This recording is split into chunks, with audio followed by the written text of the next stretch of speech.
नमस्कार, सत श्री अकाल, आदाब। मेरा नाम मनदीप पूनिया है और आप सुन रहे हैं पंजाबी रेडियो यूएसए। मैं एक बार फिर हाजिर हूं नए बुलेटिन के साथ और शुरुआत करते हैं आज की मुख्य खबरों से। एशियाई हॉकी चैंपियनशिप 2024 के सेमीफाइनल में भारत ने दक्षिण कोरिया को 4-1 से हरा दिया है। अब मंगलवार को भारत फाइनल मुकाबला चीन के साथ खेलेगा। कांग्रेस ने नरेंद्र मोदी की बीजेपी सरकार के ऊपर गंभीर सवाल उठाए हैं। आज नरेंद्र मोदी की सरकार को पूरे 100 दिन हो रहे हैं और कांग्रेस ने कहा है कि इन 100 दिनों के अंदर रेल ध्वस्त हुई है, महिलाएं असुरक्षित महसूस कर रही हैं और बेरोजगारी चरम छू रही है। ये आपका आधार कार्ड और रिपोर्ट कार्ड कुछ भी मानिए। जम्मू कश्मीर के विधानसभा चुनाव को लेकर आज केंद्रीय गृह मंत्री अमित शाह कश्मीर के किश्तवाड़ में आज एक चुनावी रैली को संबोधित कर रहे थे। वहां पर उन्होंने बोलते हुए कहा कि नेशनल कॉन्फ्रेंस और कांग्रेस पार्टी ने आप लोगों के लिए कुछ भी नहीं किया है। अगर ये दोनों पार्टी वापस सत्ता में आती हैं तो आतंकवादियों को छोड़ देंगी। नेशनल कॉन्फ्रेंस और कांग्रेस पार्टी 90 के दशक के तहत ही आतंकवाद को कश्मीर में मजबूत करना चाहते हैं।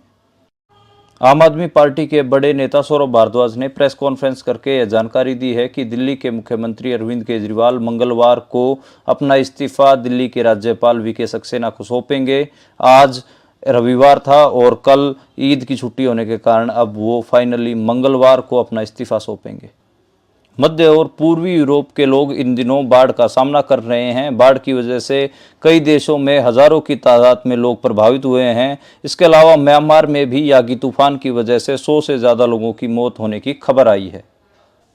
हरियाणा विधानसभा चुनाव को लेकर हरियाणा में सियासत तेज हो रही है। हरियाणा में कांग्रेस के बड़े नेता भूपेंद्र सिंह हुड्डा को प्रेस कॉन्फ्रेंस करके कुमारी शैलजा को लेकर माफ़ी मांगनी पड़ी है और कहा है कि वे हमारी सम्मानित नेता हैं और हमारी बहन हैं। उनके खिलाफ कोई भी अगर खराब टिप्पणी करेगा तो वे उसको बख्शेंगे नहीं। इसके अलावा बीजेपी के बड़े नेता अनिल विज ने सीएम की कुर्सी के लिए दावा ठोक दिया है। अनिल विज ने कहा है कि वो 6 बार के विधायक हैं और अब 7वीं बार चुनाव लड़ रहे हैं। अगर पार्टी चाहेगी तो वे जरूर सीएम बनेंगे। असम की डिब्रूगढ़ जेल में बंद अमृतपाल सिंह के साथी कुलवंत सिंह राउंके ने एनएसए को चुनौती दी है। पंजाब और हरियाणा हाईकोर्ट में उन्होंने याचिका दाखिल की है। केंद्र सरकार और डिब्रूगढ़ जेल को पंजाब हरियाणा हाईकोर्ट ने नोटिस भेज दिया है और जवाब मांगा है। साल 2017 में मेडिकल एग्जाम नीट के टॉपर रहे पंजाब के डॉक्टर नवदीप सिंह आज आत्महत्या कर गए हैं। डॉक्टर नवदीप सिंह दिल्ली की एक धर्मशाला के अंदर फांसी के फंदे पर झूलते हुए पाए गए हैं। बहुत होनहार लड़के थे और वे रेडियोलॉजिस्ट डिपार्टमेंट से एमडी कर रहे थे। अभी तक आत्महत्या के कारणों का पता नहीं लग पाया है। ये थी आज की मुख्य खबरें। अब करते हैं इन खबरों का विश्लेषण और शुरुआत करते हैं पहली खबर से।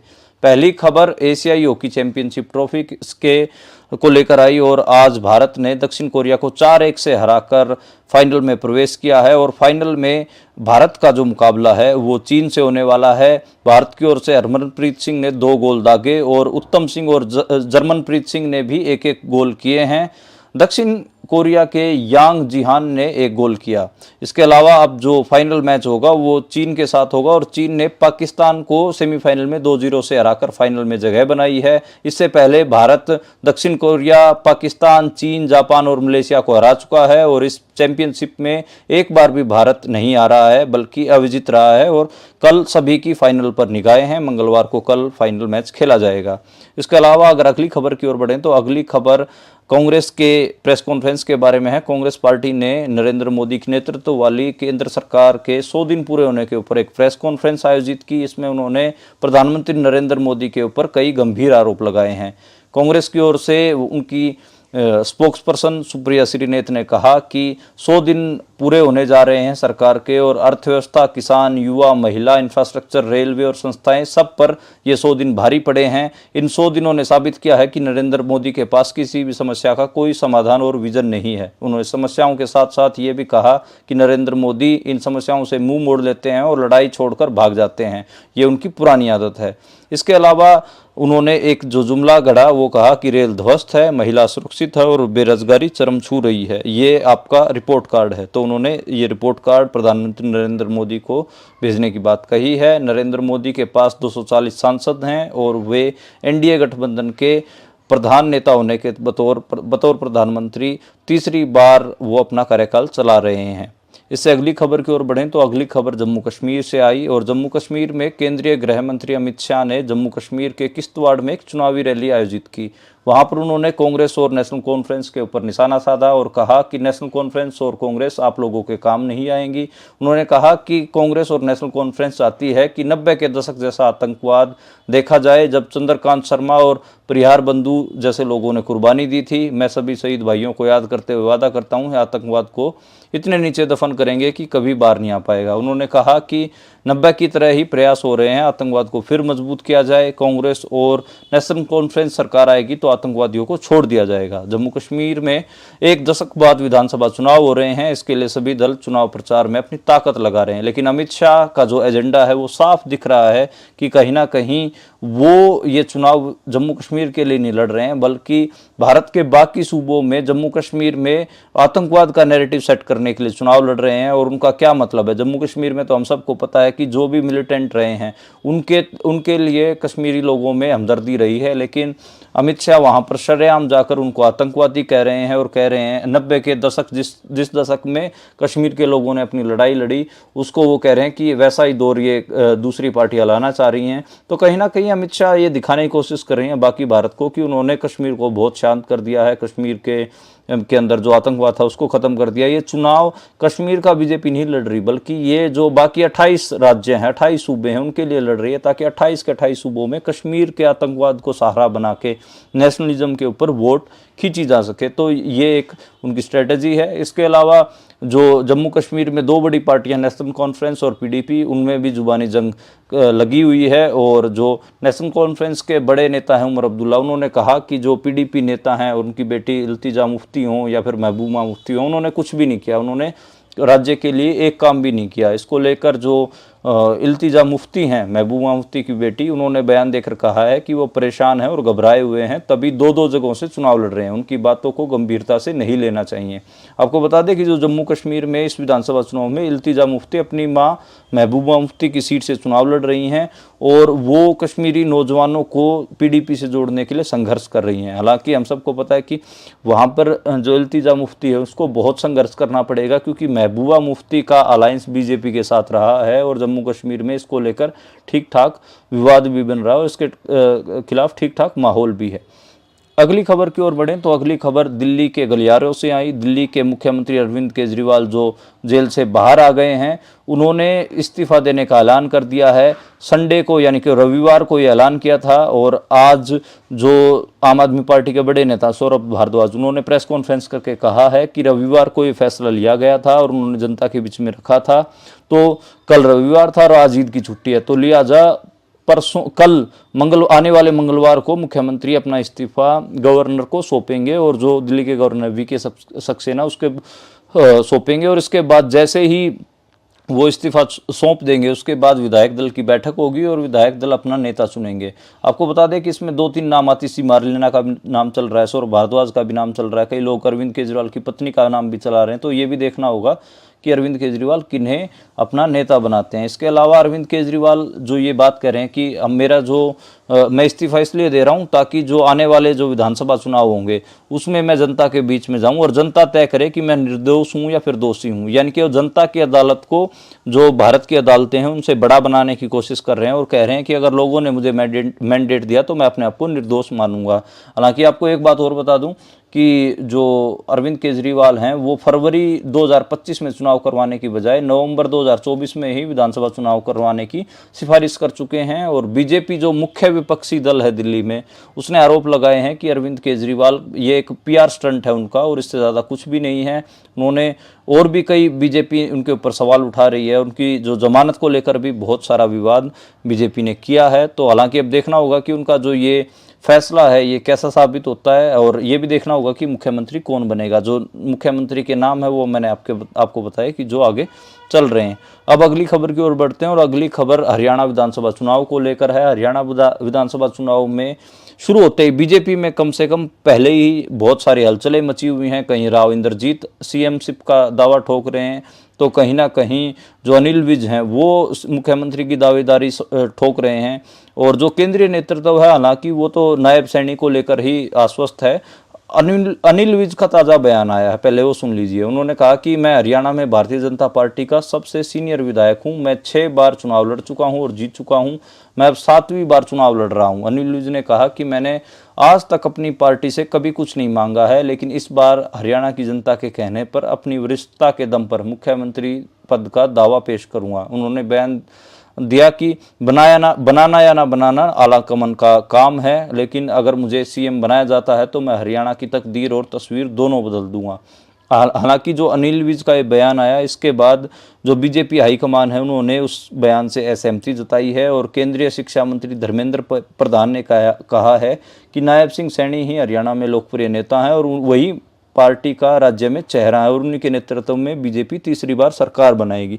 तो बीजेपी जो बेसिकली नायब सिंह सैनी के ऊपर ही दावेदारी पेश कर रही है, जो अहिरवाल के नेता हैं राव इंद्रजीत सिंह, उनकी दावेदारी भी खारिज कर चुकी हैं और ऐसे ही आज अनिल विज की दावेदारी भी खारिज कर दी गई। तो एक बड़ा विवाद है। और अनिल विज की बात हो रही है तो मैं एक खबर और बता देता हूँ।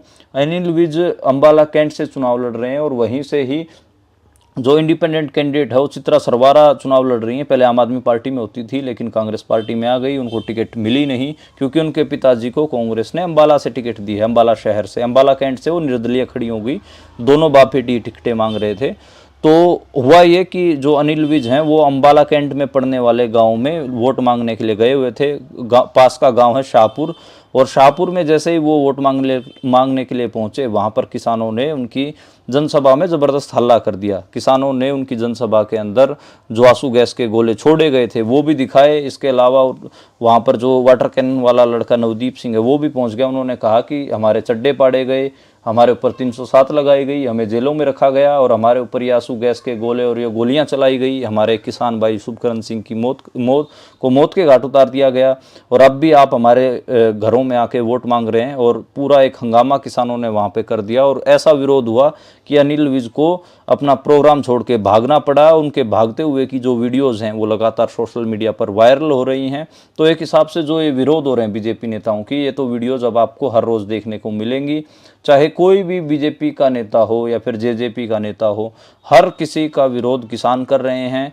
किसान कह रहे हैं कि पहले इन्होंने हमें दिल्ली नहीं जाने दिया, अब हम इनको अपने गांव में नहीं आने देंगे और इनको वोट नहीं मांगने देंगे। तो हरियाणा में एक ये बड़ी चीज़ देखने को मिल रही है। इतना ही नहीं, हरियाणा और पंजाब के किसानों ने हरियाणा की उचाना मंडी में, जहां से जो हरियाणा के पूर्व उप मुख्यमंत्री दुष्यंत चौटाला चुनाव लड़ रहे हैं, उनके उस गढ़ में उचाना मंडी में किसानों ने एक महापंचायत का आयोजन किया था। इतवार को इस महापंचायत का आयोजन किया गया और इसमें फैसला लिया गया कि बीजेपी और उसके सहयोगियों से सवाल भी पूछे जाएंगे, उनको हराया भी जाएगा। इसके अलावा उन्होंने जो अपनी डिमांड्स हैं वो भी दोहराई। बहुत भारी पंचायत थी और पंजाब से भी कई सौ बसें किसानों की पहुंची थी, ट्रैक्टरों पर नहीं बल्कि बसों में किसान आए थे। और लेकिन सुबह सुबह ही जो पंजाब हरियाणा बॉर्डर है वहाँ पर पुलिस ने उन किसानों को रोक भी दिया था। एक काफ़ी जद्दोजहद के बाद, लड़ाई के बाद कहीं ना कहीं उन किसानों को छोड़ा गया और वो जो पंजाब के किसान है वो हरियाणा में आए और हरियाणा के किसान उनकी बाट जो रहे थे। हरियाणा के भी बहुत बड़े लेवल पे उचाना में किसान इकट्ठा हुए थे और बाद में वो जो महापंचायत है वो दिन के शाम ढलते ढलते वो पूरी हो सकी। नहीं तो जो पंचायत है वो दोपहर तक की पूरी हो जाती, लेकिन सुबह जो रोका रोकी पुलिस ने की उसको लेकर काफ़ी टाइम लग गया। अगली खबर की ओर बढ़ते हैं और अगली खबर मध्य यूरोप और पूर्वी यूरोप में इन दिनों भारी बाढ़ आई हुई है और इस वजह से बहुत सारे वहाँ के जो छोटे छोटे देश हैं वहाँ के हजारों लोग प्रभावित हैं बाढ़ की वजह से। ऑस्ट्रिया में बाढ़ से बचाने के लिए रेस्क्यू अभियान जारी हैं और एक जो कर्मचारी है इस एनडीआरएफ जो डिजास्टर मैनेजमेंट की टीम होती है उसके कर्मचारी की मौत भी हो गई है।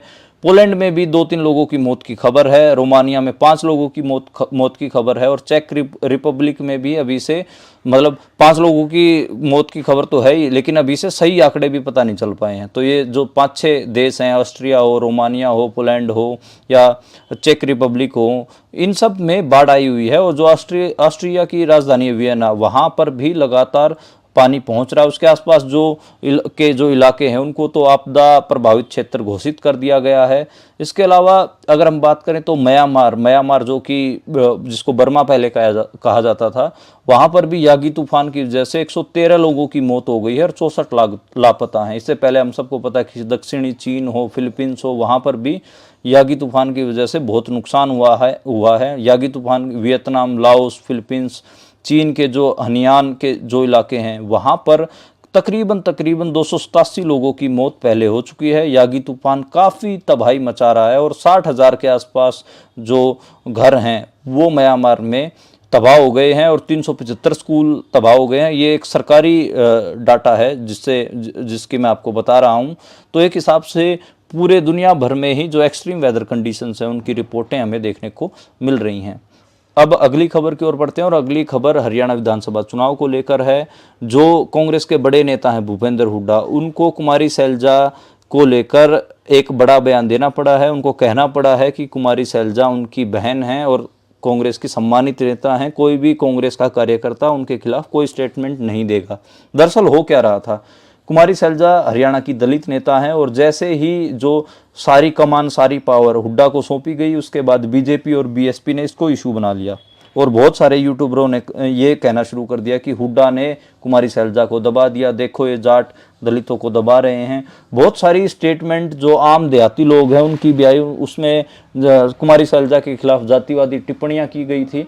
तो उसको लेकर कहीं ना कहीं कांग्रेस से जो दलित वोट बैंक है वो खिसक रहा था। उसको रोकने के लिए ही भूपेंद्र हुड्डा को ये बयान देना पड़ा है। आज उनको एक प्रेस कॉन्फ्रेंस में पूरा बोलना पड़ा है कि अगर कोई भी कुमारी सैलजा के खिलाफ बोलेगा तो उसके ऊपर वो सख्त कार्रवाई करेंगे, उनसे बुरा कोई नहीं होगा।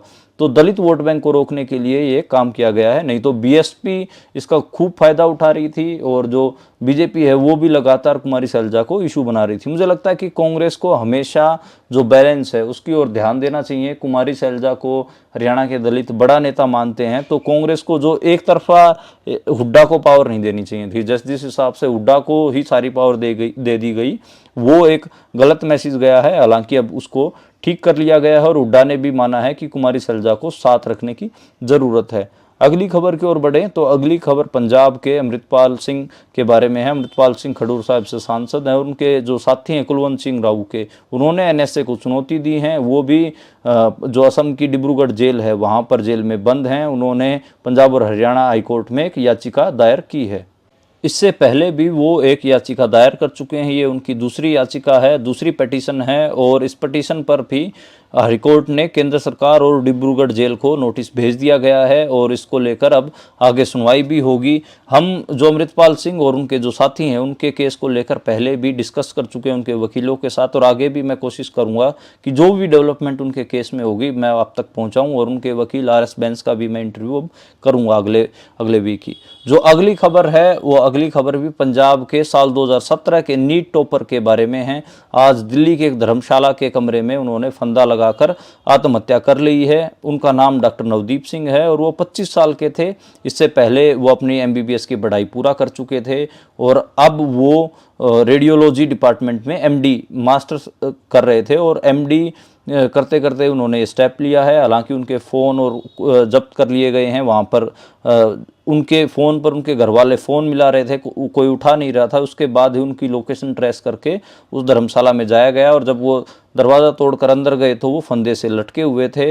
अब उन्होंने कोई सुसाइड नोट भी नहीं छोड़ा है तो ये भी नहीं पता चल पा रहा है कि नवदीप सिंह ने एक हिसाब से फांसी क्यों लगाई है। लेकिन ये पूरे पंजाब में एक विषय तो है कि इतना होनहार लड़का जिसने पूरे देश में नंबर 1 की पोजीशन हासिल की मेडिकल की पढ़ाई में, साल 2017 का वो टॉपर था, उसको सुसाइड करने की नौबत क्यों आई।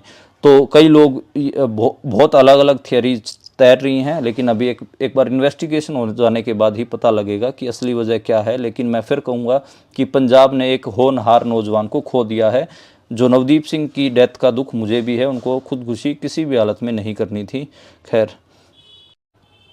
परमात्मा उनको अपने चरणों में जगह दे, मैं इतना ही कह सकता हूँ और उनकी आत्मा को शांति मिले। ये थी आज की मुख्य खबरें और उनका विश्लेषण। कल दोबारा मुलाकात होगी नई खबरों के साथ, नए विश्लेषण के साथ। आप देखते और सुनते